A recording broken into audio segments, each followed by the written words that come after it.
Welcome back to our channel. दोस्तों आज के इस वीडियो में हम बात करने वाले हैं how to reset Realme device, यानी कि इस फ़ोन को पूरी तरह से रीसेट कैसे करें। फैक्ट्री रीसेट करने से पहले मैं आपको बता दूं कि इस फ़ोन में जितने सारे account, contact details, photos, videos, apps वगैरह जो भी है सब कुछ डिलीट हो जाएगा। तो इस चीज़ का आप ध्यान रखिए और हो सके तो इस डिवाइस से दूसरा फ़ोन में सारे इंपॉर्टेंट डेटा ट्रांसफ़र कर लेना। फैक्ट्री रीसेट मारने के लिए सबसे पहले फ़ोन के सेटिंग्स में आना होगा।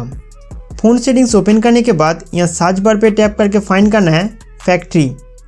फैक्ट्री लिखते ही यहाँ पे आपके सामने दो ऑप्शन आएगा, तो इन दोनों में से किसी एक पर क्लिक करके आप सीधा फ़ोन रीसेट ऑप्शन में जा सकते हैं।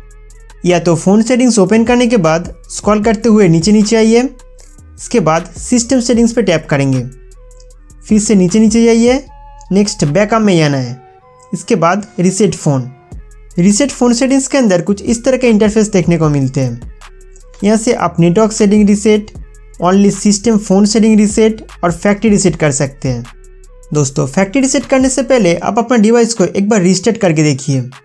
रीस्टार्ट का मतलब है फ़ोन को एक बार स्विच ऑफ करके ऑन कर लेना, या तो ओनली सिस्टम सेटिंग रीसेट करके देखिए। हो सकता है कि आप जिसके कारण डिवाइस फॉर्मेट करना चाहते थे वो सॉल्व हो गया होगा। दोस्तों अब हम फैक्ट्री रीसेट करना सीखेंगे। फैक्ट्री रीसेट करने के लिए इरेज ऑल डेटा पर क्लिक करिए। अगर आपके फ़ोन में कोई स्क्रीन लॉक सेट किया हुआ है तो उसका पासवर्ड इधर एंटर करना होगा। इसके बाद 2 टाइम इरेज डेटा पे क्लिक करके कॉन्फर्म कर देंगे। डिवाइस फॉर्मेट होने में 5 से 20 मिनट तक लग सकते हैं, तब तक आप यहाँ पे इंतज़ार करिए और हो सके तो मोबाइल को चार्जर के साथ कनेक्ट करके रखिए, क्योंकि बैटरी परसेंटेज कम होने के कारण कई सारे प्रॉब्लम हो सकते हैं। जब तक आपका डिवाइस पूरी तरह से रीसेट ना हो जाए तब तक आप इस फ़ोन को चालू या बंद करने का कोशिश ना करें। डिवाइस बूट होने के बाद आप अपने हिसाब से सेटअप कर सकते हैं और मैं आशा करता हूँ कि आप जिसके वजह से डिवाइस रीसेट किया है वो भी सॉल्व हो चुका है।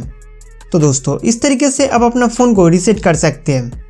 उम्मीद करता हूँ कि ये वीडियो आपके लिए बहुत हेल्पफुल था। तो इस वीडियो को लाइक करके हमारा चैनल सब्सक्राइब करना ना भूलें।